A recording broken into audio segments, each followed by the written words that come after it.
আসসালামু আলাইকুম গাইস, আজকে আমি একটা মাদ্রাসায় আসছি। তো এখানে মাদ্রাসার বাচ্চাদেরকে কিছু প্রশ্ন করব। তো ওরা যদি পারে ওদেরকে গিফট দেওয়া হবে। তো চলুন প্রশ্ন করা যাক। আসসালামু আলাইকুম। সবাই ভালো আছো তোমরা? জি। সবাই বসো। তো আজকে তোমাদের মাদ্রাসার নাম কি? মাশাআল্লাহ। তো আমি তোমাদের ভিতর থেকে দুইজনকে প্রশ্ন করব। ইসলামিক প্রশ্ন যদি পারো তাহলে গিফট থাকবে, ঠিক আছে? তোমার নাম কি? মরিয়ম। তুমি কোন ক্লাসে পড়ো? 6 এ। তোমার নাম কি? সাথী আক্তার। কোন ক্লাসে পড়ো? 6 এ। গাইস, ওরা ষষ্ঠ শ্রেণীতে পড়ে।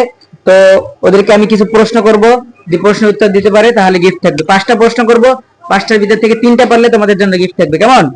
তো প্রথম প্রশ্ন হচ্ছে, ইসলামের শেষ নবী নাম কি? হযরত মুহাম্মদ সাল্লাল্লাহু আলাইহি সাল্লাম। ও বলছে ইসলামের শেষ নবীর নাম হযরত মুহাম্মদ সাল্লাল্লাহু আলাইহি সাল্লাম।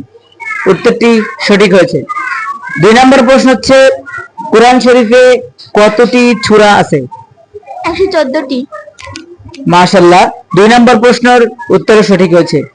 এরপরে 3 নম্বর প্রশ্ন, ইসলামের প্রথম খলিফা কে?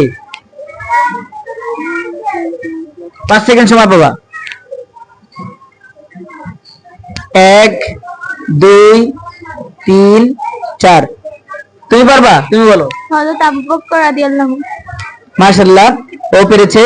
এরপরে হচ্ছে 4 নম্বর প্রশ্ন, কাবা শরীফ কোথায় অবস্থিত? মক্কা। মাশাআল্লাহ, ও মক্কা বলছে। তারপর হচ্ছে 5 নম্বর প্রশ্ন, মুসলমানদের পবিত্র দিন কোনটি? জুমার দিন। মাশাআল্লাহ গাইস, ওরা 5টি প্রশ্ন থেকে সবগুলাই পারছে, একজনে পারে না আর আরেকজন বলে দিছে।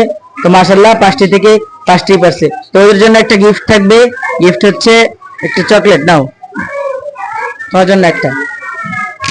আসসালামু আলাইকুম, আজকে ভিডিও পর্যন্ত।